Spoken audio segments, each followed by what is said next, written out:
سبحان اللہ سبحان اللہ۔ اور حرا کے غار سے مہر نبوت کی کرن پھوٹی، حرا کے غار سے مہر نبوت کی کرن پھوٹی، اجالا ہی اجالا ہو گیا ہر سو زمانے میں۔ سبحان اللہ سبحان اللہ۔ بلند آواز کے ساتھ درود پاک پڑھیں، اللہم صل علی سیدنا و شفیعنا و مولانا محمد وبارک وسلم، صلاۃ و سلام علیکہ یا رسول اللہ، صلاۃ و سلام علیکہ یا حبیب اللہ۔ رحمت دو عالم، نور مجسم، سرور آدم و بنی آدم صلی اللہ تعالی علیہ وسلم کی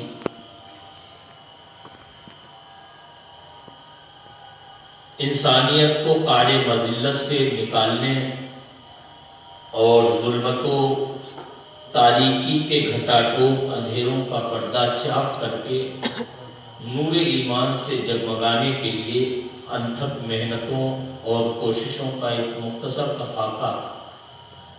اس سے پہلے ذکر ہو چکا ہے۔ نبی کریم صلی اللہ تعالی علیہ وسلم جن کی دیانت و صداقت، جن کے حسن و جمال، جن کی پاکیزگی اور طہارت، اور جن کے اخلاق عالیہ اور اوصاف حمیدہ کا اعتراف مکے کے بچے بچے کو تھا، اعلان نبوت فرمانے کے بعد وہی صداقت اور امانت کا آپ کو تاجدار سمجھنے والے آپ کے سب سے بڑے دشمن ہو گئے۔ طرح طرح سے ایذا رسانیاں کی، لیکن سرور کون و مکان صلی اللہ تعالی علیہ وسلم تو رحمت عالم بن کر آئے تھے۔ وہ جانتے تھے یہ ظلم و ستم کے دلدادہ ہیں، یہ کفر و شرک کی گھٹا ٹوپ اندھیریوں میں بھٹک رہے ہیں، انہیں ابھی حقیقت ایمان اور نور ایمان کی اہمیت کا اندازہ نہیں ہے۔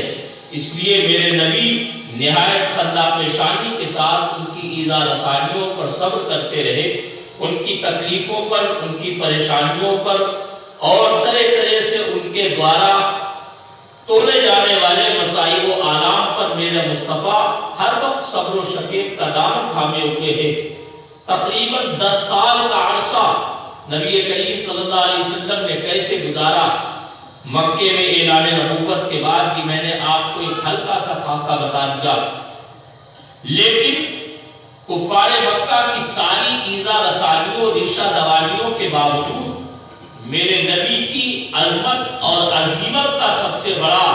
نمونہ اور سب سے بڑی مثال یہ تھی، سب سے بڑی دلیل یہ تھی کہ میرا نبی تمام مصیبتوں کے باوجود ایک لمحے کے لیے بھی تبلیغ احکام سے باز نہیں آیا۔ سبحان اللہ سبحان اللہ۔ حوصلہ اور عظیمت کا وہ کوہ ہرا کہ کفار مکہ جتنی زیادہ مصیبتوں کے پہاڑ توڑتے، تکلیفوں کے پہاڑ توڑتے،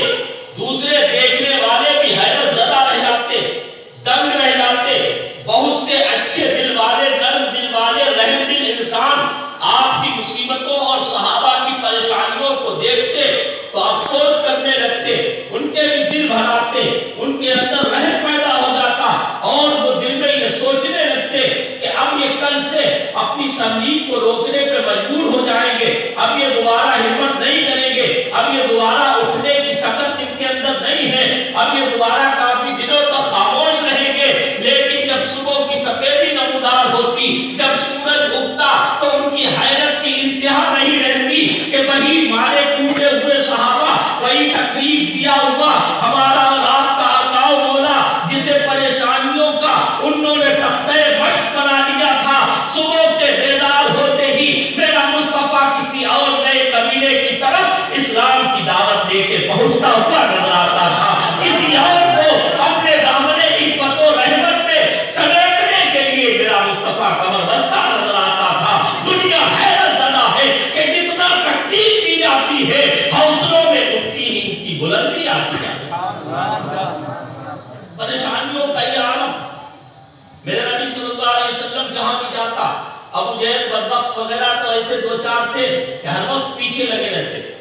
میرے نبی بازار اوقات میں جاتے، وہاں بھی پیچھے۔ میرے نبی کسی قبیلے میں جاتے وہاں بھی پیچھے، آس پاس کے ارد گرد کے علاقے میں میرے مصطفیٰ جہاں بھی تبلیغ احکام کے لیے جاتے، مکے میں کسی کے گھر، کسی کے قبیلے، کسی کے خاندان کی طرف جاتے، ابو جہل وغیرہ ساتھ میں رہتے، میرا نبی فرماتا قولوا لا الہ الا اللہ تفلحوا، میرا نبی انہیں فلاح و نجات کی راہ دکھاتا۔ تو یہ بدبخت ابو جہل پیچھے سے آپ کے سر اقدس پر دھول ڈال دیا کرتا تھا اور کہتا تھا لا تسمعوا الی قولہ، ان کی باتیں مت سنو، ارے یہ تو جادوگر ہے، یہ تو معاذ اللہ ایسے ہیں، یہ ویسے ہیں، یہ بہن بھائی میں دھول ڈال دیتے ہیں، یہ بیٹے اور باپ میں تفریق کر لیتے ہیں، یہ نیا دین لے کے آئے ہیں، انہ یمنعکم ان تعبدوا اللات والعزی، یہ تمہیں لات و عزی کی عبادت سے، پوجا سے روکنے کے لیے آئے ہیں، تمہارے باپ دادا کے دین سے پھیرنے کے لیے آئے ہیں، یہ ایسے ہیں، یہ ویسے ہیں، گالی گلوچ کی بھرمار ہوتی، لیکن مصطفیٰ جان رحمت ہے، اس اوباش کی طرف توجہ بھی نہیں ہے، دھیان ہے تو سامنے والے کے دل کو مذکر اور مصفح کرنے کی طرف ہے، اگر توجہ ہے تو جلوے بکھیرنے کی طرف ہے، نہ جانے کتنے تاریخ سینے میرے نبی کی توجہ سے روشن اور منور ہوتے سبحان اللہ سبحان اللہ سبحان اللہ سبحان اللہ۔ ایسی محنت ہے۔ آپ نے میں نے طائف کا آپ کو سنایا،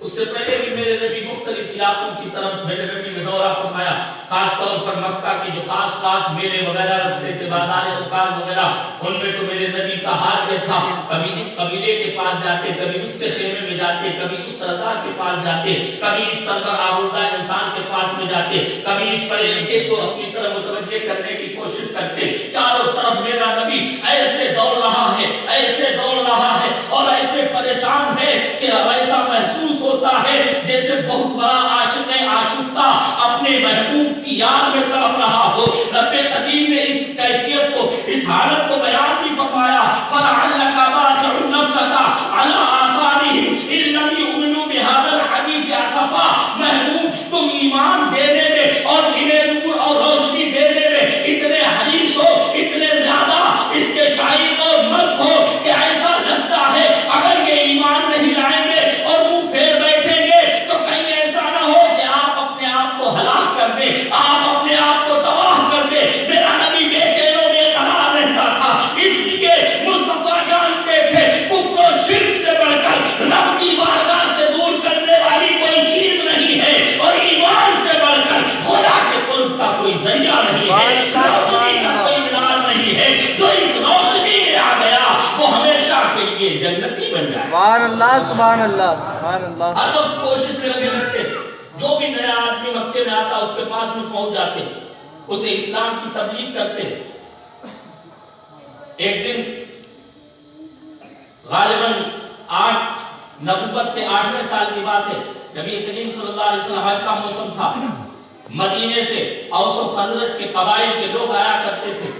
اوس اور خزرج جو مشہور مدینے کے قبیلے تھے، جو مشرکین تھے، ان کے علاوہ یہودی بنو قریظہ، بنو نذیر وغیرہ مدینے میں آباد تھے۔ یہودیوں کی زبانی وہ سنتے رہتے تھے کہ ایک نبی آنے والا ہے جو آخری نبی ہوگا، جو سارے رسولوں کا رسول ہوگا، اور جس کو اللہ تعالیٰ فتح و نصرت اور کامیابی اور کامرانی کا تاج پہنائے گا، جو اس کے ساتھ میں ہو جائے گا وہ بھی عزت کا تاجدار بن جائے گا۔ وہ یہ سنتے تھے،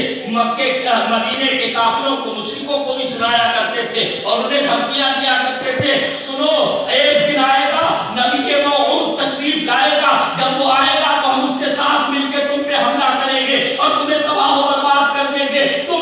پر فتح و نصرت حاصل کریں گے۔ وہ میرے نبی کا نام لے لے کے میرے نبی کے واسطے اور وسیلے سے فتح و نصرت کی دعائیں مانگا کرتے تھے، میرے نبی کی عظمت کے بارے میں، میرے نبی کی صفات کے بارے میں مدینے کے یہودی اکثر تذکرہ کرتے تھے۔ اس بار اتفاق ایسا ہوا اور قبیلے خزرج کے چند لوگ آئے، میرے مصطفیٰ خیموں میں تشریف لے گئے، لوگوں کو اسلام کی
اس کے بعد میں قرآن مقدس کی جب آیات کریمہ مصطفیٰ نے اپنی موہنی آواز میں، سریلی آواز میں، مدمری آواز میں سنانا شروع کیا تو حضرت کے وہ 6 لوگ کہتے ہیں ہمیں ایسا محسوس ہو رہا تھا کہ جیسے کفر ظاہر ہوتا جا رہا ہے اور پورے قرآن سے ہمارے سینے مشرف ہوتے جاتے ہیں. ابھی تھوڑی ہی دیر گزری تھی وہ آپس میں کہتے ہیں اے حضرت کے لوگوں یاد رکھو ہمیں یقین ہے یہ وہی نبی ہے جن کی دھمکی ہمیں یہود دیا کرتے تھے. خدا کی قسم یہودی تم پر سبقت نہ لے جانے پائے، ان کا دامن تھام لو کامیابی تمہاری طرف. چھ لوگ ابھی حضرت کے سب مسلمان ہو گئے. میرے نبی صلی اللہ علیہ وسلم نے انہیں اسلام کے ابتدائی احکام سکھائے اور فرمایا سنو اپنے شہر میں جانا، اپنے علاقے میں جانا تو لوگوں کو اس کی طرف راغب کرنا اور یہ ہدایت اور نور ان تک پہنچانے کی کوشش کرنا. میرے نبی صلی اللہ علیہ وسلم نے اور انہیں رازداری کا بھی حکم دیا. وہ لوگ چلے گئے. پھر رجب کے مہینے میں دوسرا ایک قافلہ آیا، اس میں تقریباً 12 لوگ آئے مدینہ طیبہ کے، جس میں 2 لوگ صرف اوس کے تھے، باقی 10 لوگ خزرج کے. حضرت جابر بن عبداللہ جیسے جلیل القدر صحابی بھی پہلی بیعت عقبہ میں شامل ہوئے. اس رجب کے مہینے کے عمرے کے وقت میں بھی آئے تھے. میرے نبی صلی اللہ علیہ وسلم نے ملاقات کی. جو نئے لوگ آئے تھے انہوں نے بھی ایمان کی دعوت کو قبول کر لیا، اسلام کی نعمت سے مالا مال ہو گئے. میرے نبی نے مصعب بن عمیر کو بلایا، فرمایا یہ تمہارے نقیب ہیں، یہ تمہارے امام ہیں، یہ تمہارے مقری ہیں، یہ تمہارے معلم ہیں، یہ تمہارے ہدایت دینے والے محمد ہادی ہیں. یہ تمہیں اسلام کی دعوت بھی دیں گے اور تمہیں اسلام کے احکام بھی سکھائیں گے اور ساتھ میں تمہارے لوگوں کو اسلام کی بنیادی باتوں سے آراستہ کر کے اور بنیادی باتوں سے آگاہ کر کے یہ تمہیں علم و عمل کی دولت سے مالا مال کریں گے.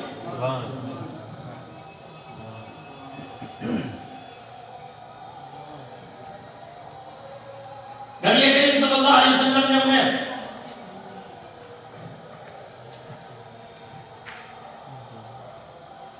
اسلام کے بارے میں بتایا. حضرت مصعب بن عمیر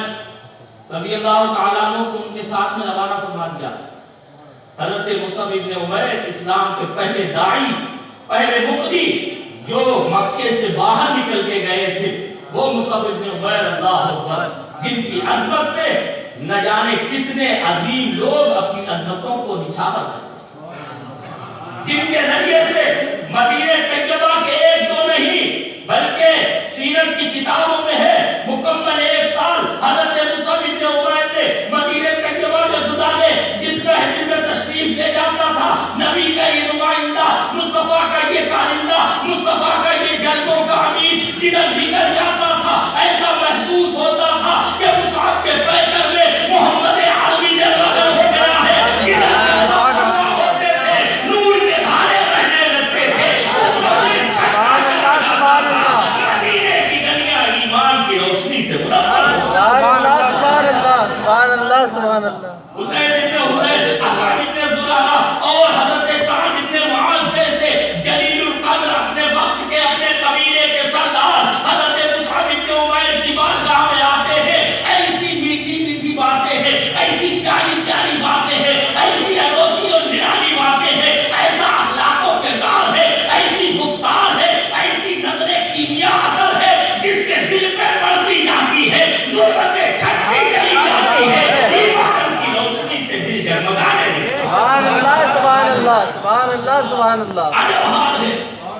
تھوڑے ہی دن گزرے تھے مدینے کا کوئی گھر، کوئی قبیلہ، کوئی محلہ ایسا باقی نہ رہا کہ جہاں محمد عربی کا چرچا نہیں تھا، جہاں محمد عربی کا ذکر نہیں تھا. مکے کے لوگ محمد عربی کے دشمن بنے ہوئے تھے. قریش محمد عربی کی دشمنی میں حد سے زیادہ آگے بڑھ چکے تھے. یہاں دعوت اسلامی کو، ایمانی دعوت کو روکنے کے لیے ہر حربہ اور ہر ہتھیار اختیار کیا جا رہا تھا. رب کی رحمت کہہ رہی تھی نہ ڈالو، اگر تم اسلام کی آواز کو دبانے اور اسے مٹانے کی کوشش کرو گے تو ہم دوسرے دلوں کو اسلام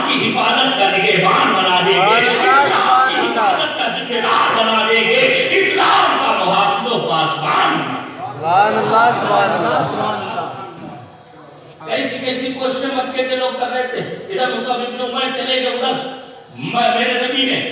اپنا دائرہ کار بڑھا دیا, اور خاص طور پر جو خاص موقع تھے, حج کا موقع تھا, عمرے کا موقع تھا. عموماً زمانے جاہلیت میں رجب کے مہینے میں وہ عمرہ کرتے تھے, کیونکہ وہ حرمت والا مہینہ ہوتا تھا, اس میں کوئی ایک دوسرے سے جنگ نہیں کرتا تھا, وہ امن و امان میں رہتے تھے, اس لیے رجب میں عمرہ کرتے تھے. اور حج کے ایام وہی تھے. حج کے دنوں میں میرے نبی مختلف علاقوں میں جاتے, قبیلوں میں جاتے,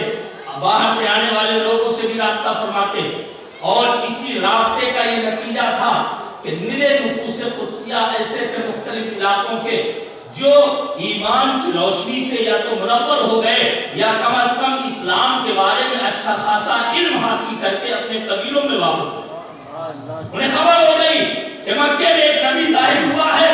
کہ جو ایسی باتیں کرتا ہے جس کے اخلاق و کردار پر پورا مکہ قسم کھانے کو تیار ہے, جس کے کردار کے اوپر کوئی انگلی اٹھانے کے لیے تیار نہیں ہے, جس کو ایذا رسانیوں اور تکلیفوں کا ایسا مشق بنایا گیا ہے کہ بڑے بڑے حوصلہ مند بھی حوصلہ ہار جائے, لیکن وہ ہے کہ کبھی پیچھے ہٹنے کو تیار نہیں ہوتا ہے. ہر نئی تکلیف, ہر نئی جفا اسے تازہ حوصلہ عطا کر دیتی ہے, تازہ ہنر عطا کر دیتی ہے, اور ایسا محسوس ہوتا ہے کہ مکے کے لوگوں کی جتنی تکلیفیں بڑھتی ہے, مصطفیٰ کی ہمت میں اتنا ہی عروج واقع ہوتا ہے. سبحان اللہ سبحان اللہ. بڑے بڑے لوگ آتے, مکے کے اوباش گھر کے آس پاس میں لوگوں کو لگائے رہتے, مکے کے باہر گنڈوں کو, موالیوں کو, اوباش لڑکوں کو لگا دیا جاتا کہ دیکھو کوئی نیا آدمی, اگر کوئی بڑا آدمی آنے والا ہو باہر سے تو سب سے پہلے اس سے ملاقات کر لینا, کہیں ایسا نہ ہو کہ محمد مل جائیں اور وہ ان کے دام میں آ جائے, ان کے سحر اور جادو کے اثر میں آ جائے اور ان کا اپنا بن جائے. بڑی کوشش کرتے تھے. ابو جہل کا تو دن رات کا بدبخت کا اوڑھنا بچھونا یہی تھا, طرح طرح سے کوششیں کرتے, لیکن سبحان اللہ, اگرچہ وہ کوششیں ساری کر رہے تھے, لیکن سچائی یہ تھی کہ بڑے بڑے دشمنان اسلام بھی اس بات کا اعتراف کرتے تھے کہ محمد کی بارگاہ میں اگر چند منٹ بیٹھ کے ہم بھی کوئی بات سنتے ہیں تو ہمارا دل بھی یہی کہتا ہے کہ سچائی اس کے علاوہ نہیں ہو سکتی ہے, صداقت اس سے تجاوز نہیں کر سکتی ہے. اگر سچائی ہے تو محمد کے پاس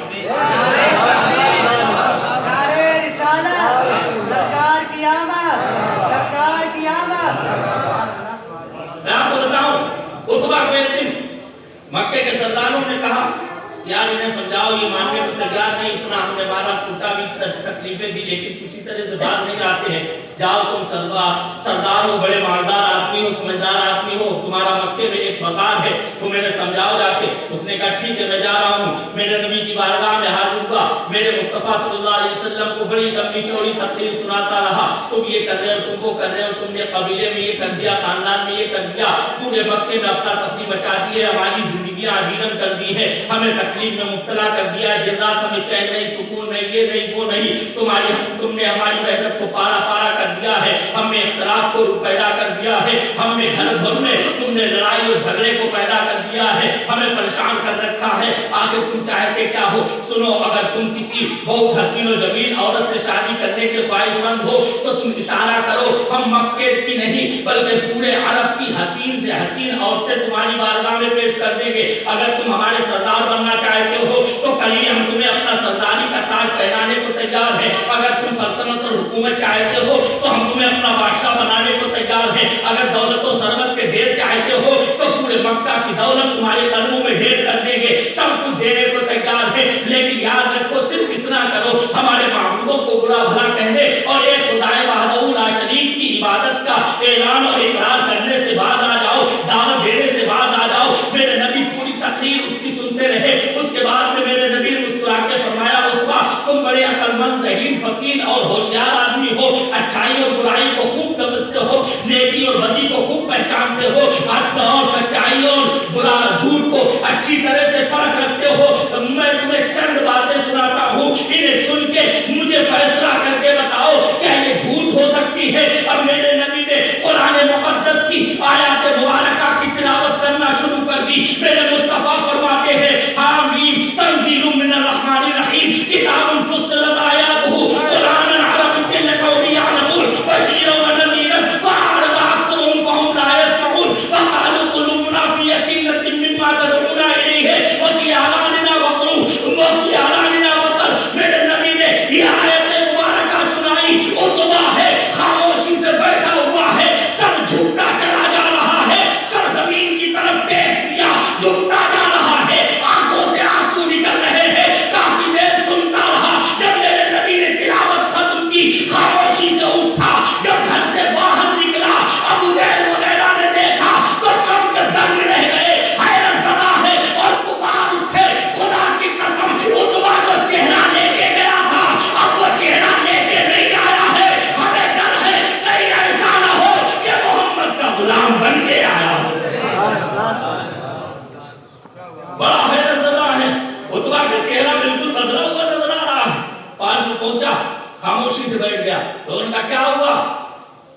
تو بڑے فصیح و بلیغ، بڑے عقل مند و دانا انسان ہو،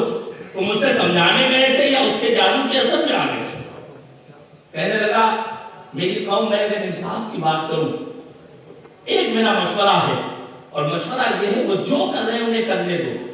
انہیں چھوڑ دو ان کے حال پر۔ خدا کی قسم جو میں نے اندازہ کیا ہے وہ یہ ہے، ایک دن آئے گا پورا عرب ان کے زیر قدم ہوگا، اس وقت تمہیں رسوائی اور ذلت اٹھانا پڑے گی، تم رسوا ہوگے۔ اگر عزت چاہتے ہو ان کا ساتھ دے دو، ورنہ ان سے الگ ہٹ جاؤ، کیونکہ اللہ انہیں عزت کا تاجدار بنا دے گا۔ نعرہ رسالت، جشن میلاد النبی، سبحان قرآن کا اثر اللہ سوچنے کی چیز ہے۔ ہم اور آپ اس کا اندازہ کر سکتے ہیں، یہ کوئی اچنبھے اور تعجب کی بات نہیں۔ ہم جب قرآن پڑھتے ہیں، قرآن مقدس کی آیات اگر دل سے کوئی پڑھنے والا ہو، قرآن سمجھ کے قرآن پر عمل کرنے والا، قرآن کے اوصاف بیان کردہ اوصاف و کمالات سے اپنے آپ کو آراستہ کر کے کوئی قرآن پڑھنے والا اگر انسان قرآن مقدس کی تلاوت کرتا ہے تو یہ سب جانتے ہیں اپنے کو اپنے غیر مسلم بلکہ کٹر ہندو بھی سر بھنتے ہوئے نظر آتے ہیں اور خاموشی کے ساتھ کہتے ہیں نہ جانے کیا پڑھ رہا تھا، سمجھ میں تو نہیں آیا، لیکن ایسا لگ رہا تھا یہ پڑھتا چلا جائے، ہم سنتے چلے۔ سبحان اللہ، سبحان اللہ، سبحان اللہ، سبحان اللہ۔ ورنہ یہ معمولی بات نہیں تھی۔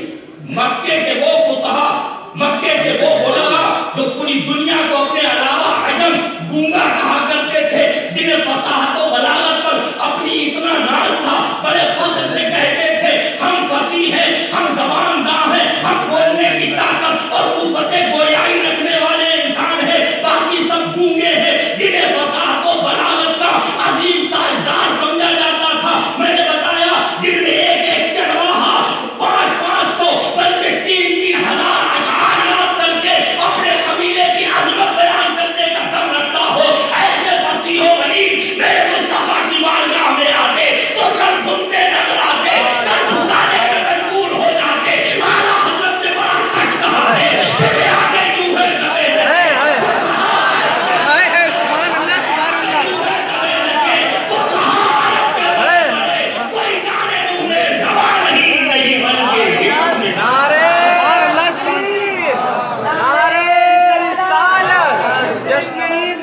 کبھی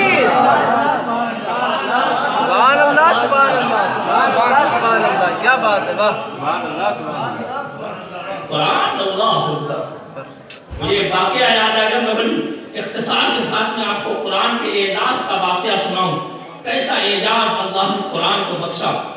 حضرت طفیل بن عمرو دوسی، قبیلے دوس کے بہت بڑے سردار، بہت بڑا قبیلہ تھا دوس قبیلہ آپ کا، اس کے سردار بڑے بڑے تاجدار آپ کے آگے جھکتے، پورے قبیلے میں اکیلے ان کا حکم چلا سکتا۔ خود اپنی زبان سے بیان فرماتے ہیں کہ میں نے مکے کا ارادہ کیا، میں نے سوچا مکے میں کعبے کا طواف کروں گا، وہاں اپنے بتوں کے لیے قربانیاں پیش کروں گا، اور وہاں پر بڑے بڑے مکے کے جو سردار ہیں ان سے ملاقاتیں کروں گا، اس کے بعد واپس آ جاؤں گا۔ مجھے ابھی تک محمد صلی اللہ علیہ وسلم اور ان کی دعوت کے بارے میں کوئی خبر نہیں ہوئی تھی۔ وہ کہتے ہیں میں ابھی مکے میں داخل بھی نہیں ہو پایا تھا، مکے کے باہر ہی تھا کہ مکے کے باہر پہاڑیوں میں مجھے مکے کے چند قریش کے نوجوان ملے اور انہوں نے میرا بڑا پرزور استقبال کیا، بہت شاندار استقبال کیا۔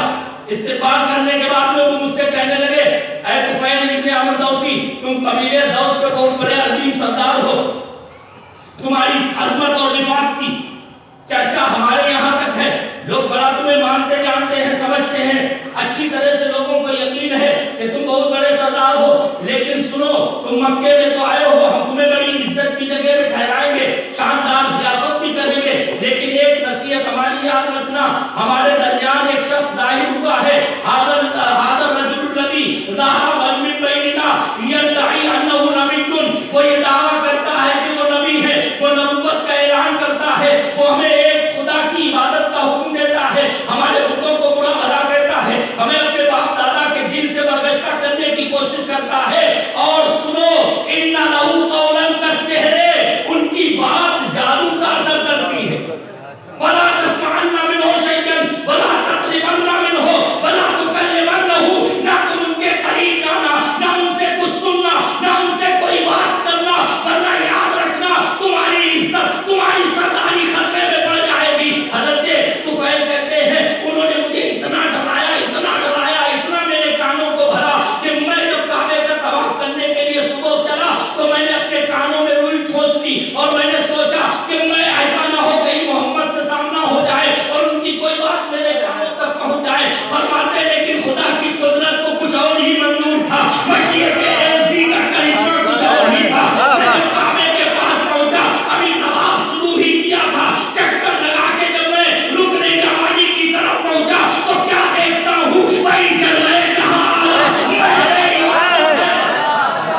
عید میلاد النبی ہمارے مرشد ہمارے مرشد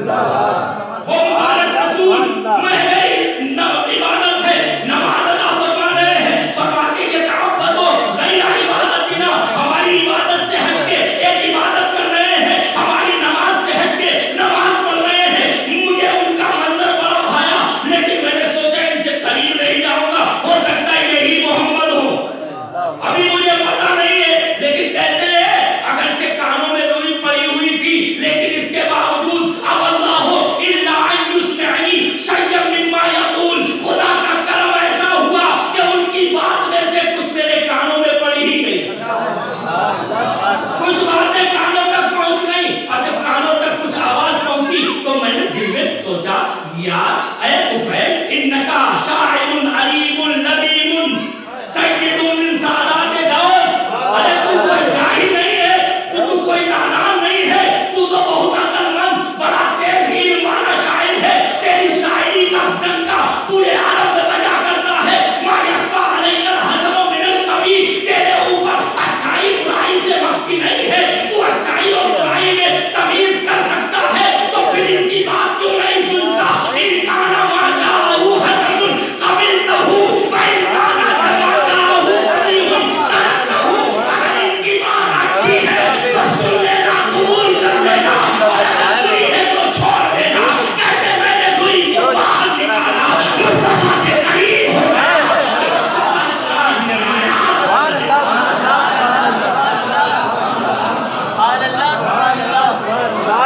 سبحان اللہ۔ فرماتے میرے نبی قرآن مقدس کی تلاوت فرما رہے تھے، میں سنتا رہا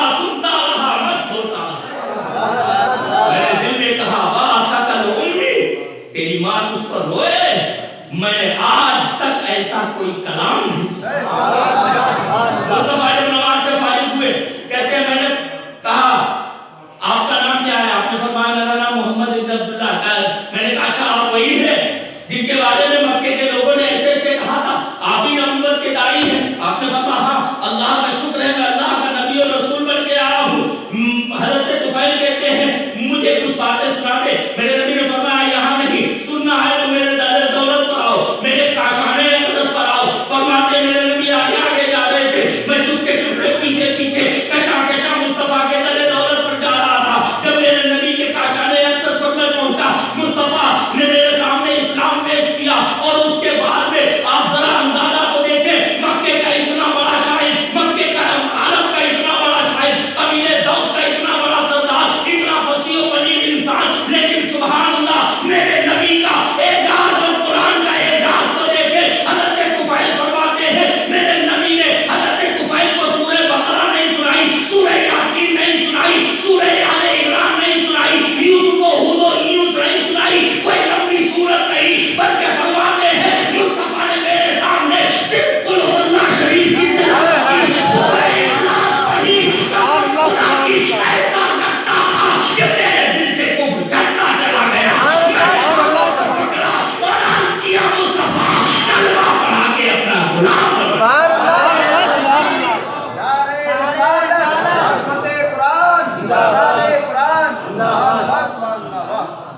یہ میرے مصطفیٰ ہے صاحب،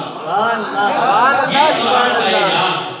کیا بیان کیا جائے، اگر اسی کو بیان کرنے لگوں تو راتیں گزر جائیں گی، لیکن قرآن کے اعجاز کی بیان، اعجاز کا بیان اور اس کا حق ادا نہیں ہو سکتا ہے۔ قرآن سورہ کوثر نازل ہوئی، آخری بات بتا رہا ہوں اس تعلق سے، سورہ کوثر نازل ہوئی، میرے نبی صلی اللہ علیہ وسلم نے مکے کے بڑے بڑے شاعروں کو، بڑے بڑے فصحاء کو اکٹھا کیا